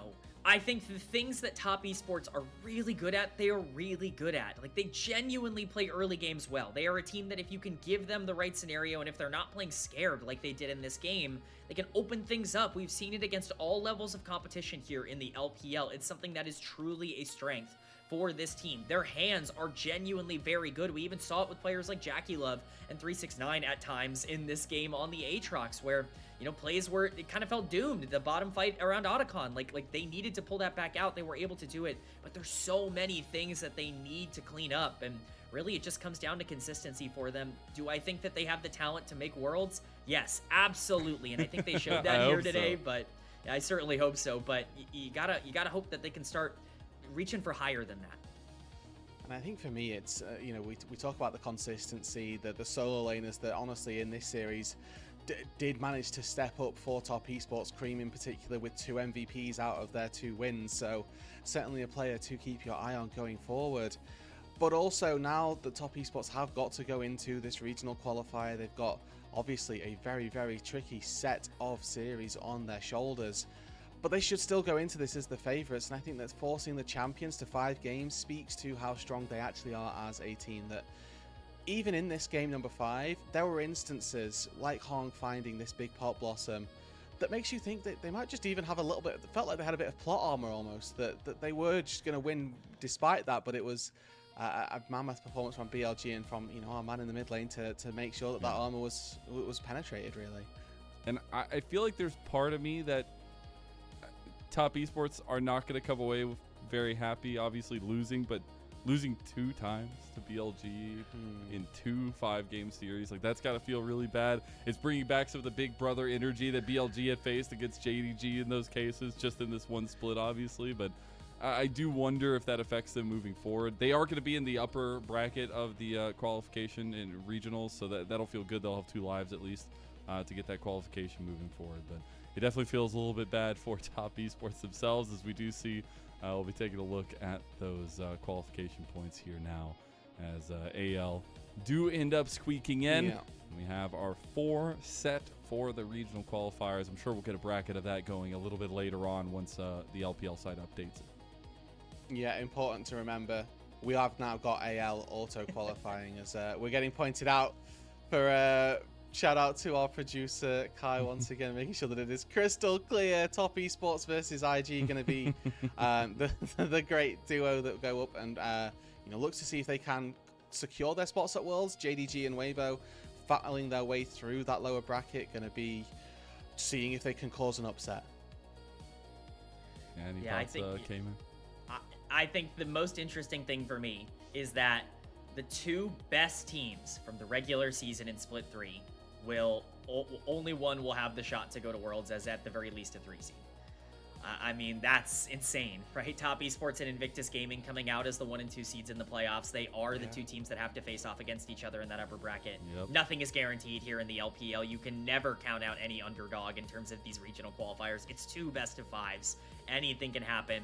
Things get real scary now that you're down there, and you definitely can't take anything for granted. Yeah, I completely agree. It looks like we're getting towards the end of the interview ceremony and getting to that MVP here. I do wonder, in cases like, do we feel like the first and only time we're going to get the battle for the Silver Dragon Cup actually paid off and lived up to the hype here, Rude Dude? Yeah, I think that it did, right? We got to 5 games first of all, and the opening ceremony in itself was worthy of getting the cup out of the cage for this one. But Top Esports also did do a very good job. Their games that they won, they had to battle for, they had to fight for, which is obviously very, very important.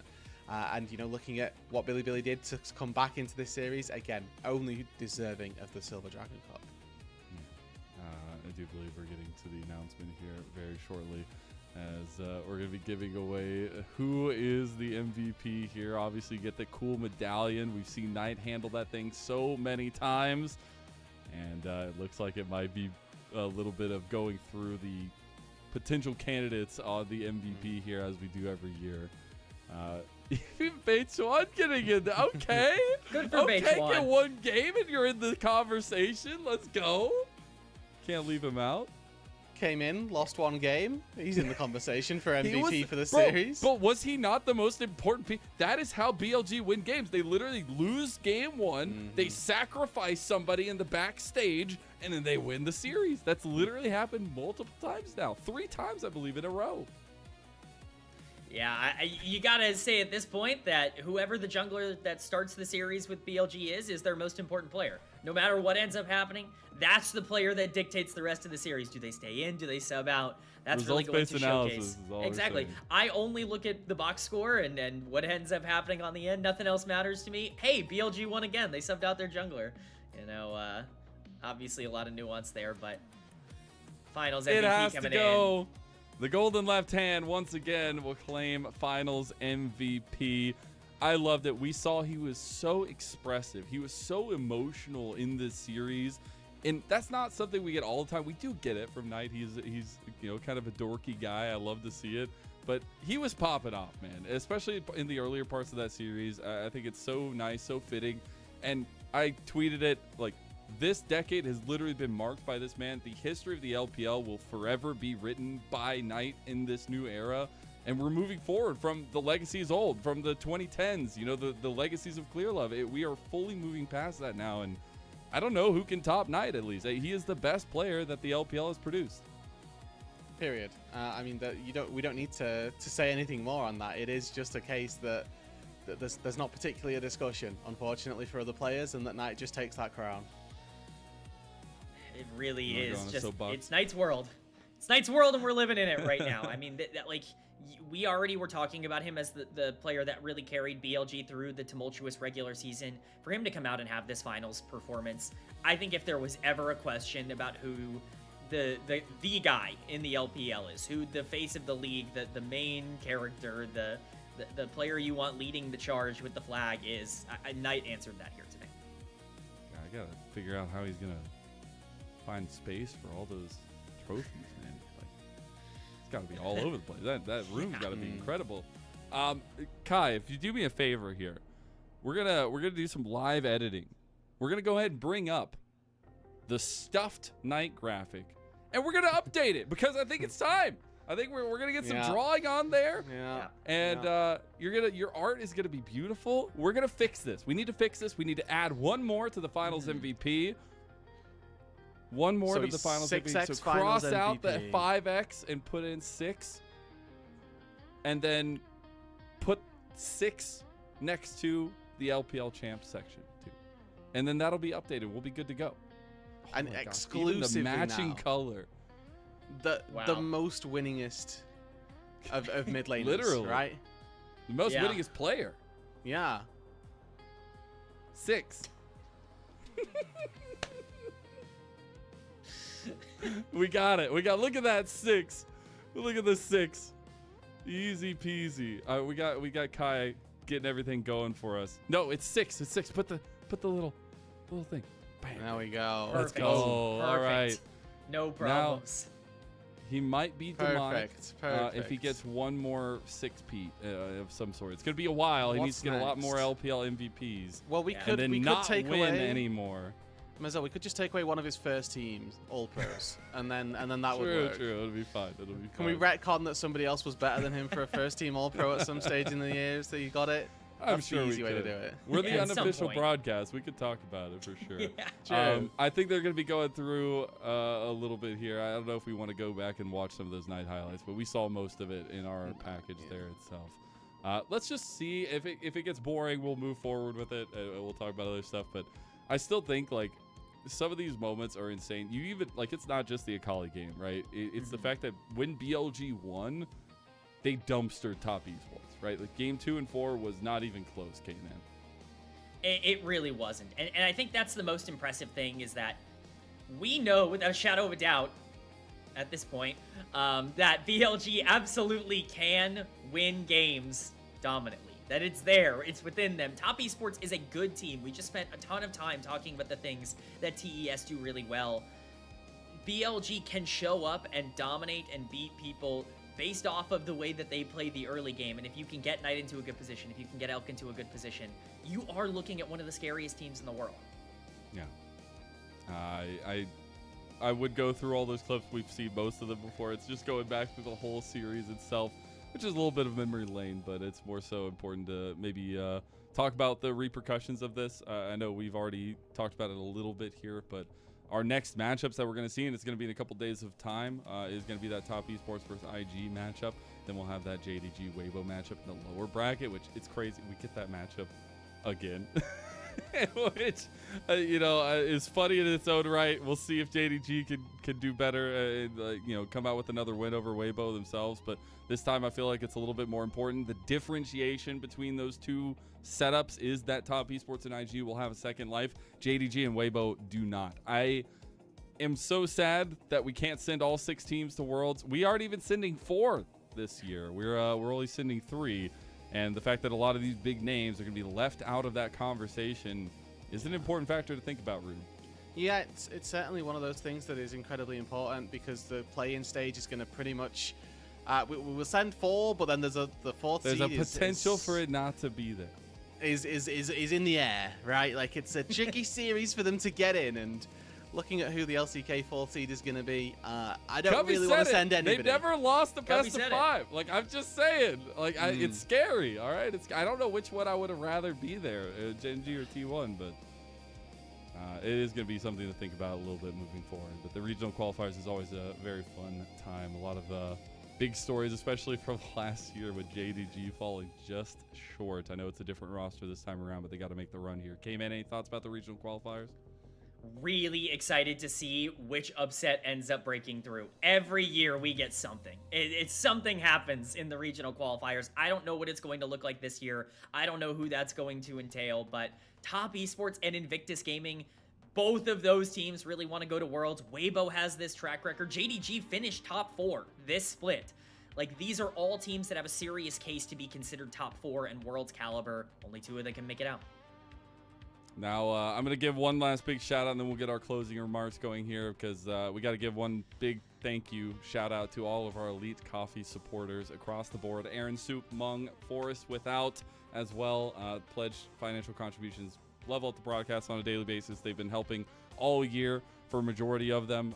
It's been really incredible. If you want to fast track any support towards LPL English, it is definitely through our coffee, and you get a little bit more of help towards a volunteer broadcast that's been going all year long. We only have 3 shows left, and it is just the regional qualifiers. Technically, the main split and the main part of the LPL is finished for the year.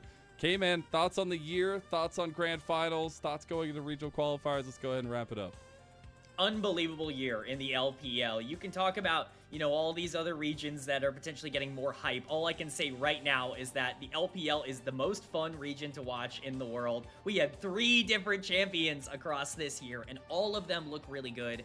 I'm so excited to see what our teams can do internationally, and these regional qualifiers, I can't stress enough, are stacked. I cannot wait to see who ends up performing. Yeah, I think for me, it's just to hammer home that point that it is all about the regional qualifiers now. Yes, the grand finals are done with, but we've still got 3 more days of really high importance League of Legends to play. 2 spots, 4 teams, and a shot at international glory on the line. God, I can't. The bias is going to come through. I need Rookie at Worlds. Please, for the love of anything that's holy in the LPL, I need Rookie at Worlds, please. Anyways, I know Al covered it a little bit earlier. I know we still have 3 days left to go, but this is a big tipping point. Obviously, grand finals, the Silver Dragon Cup already crowned to BLG. BLG finding dominance once again, regaining, I feel like, the stature that they had lost a bit in the first 2 splits of the year. But to finish strong, I feel like was always their goal. It's been an absolute pleasure to be alongside you all. Got to give a huge shout out to Kai, who was wrangling so many different bodies today to make it through the prod side of things. Got to give a shout out to our mods and our socials as well, and to the casters, Slayer, Cubby, and Alk. It had been a pleasure to watch you guys work through that best of 5, and it's an honor to get to watch you guys grow as well. Everyone, it's been a pleasure. We have 40+ people in the Discord. Everybody has contributed at least once, and a lot of them a lot more than once, to this product. And while we still do have a few days left, we'll have a little bit of a break until then. We got to give all the love, all the shout outs to everybody that's made this possible. Not only the volunteers that are on this show, but everybody in the community. We wouldn't be here. We wouldn't have made this if there wasn't a want, if there wasn't a need for it. And we still have 3 days. We got to finish strong. But this is a heartfelt thank you to everyone that supported us along the way. It's been an incredible year, and we still have some bangers left. We'll see you on Summoner's Rift. We'll see you next time for more LPL, and we'll see you for the regional qualifiers. Congratulations to Billy Gaming.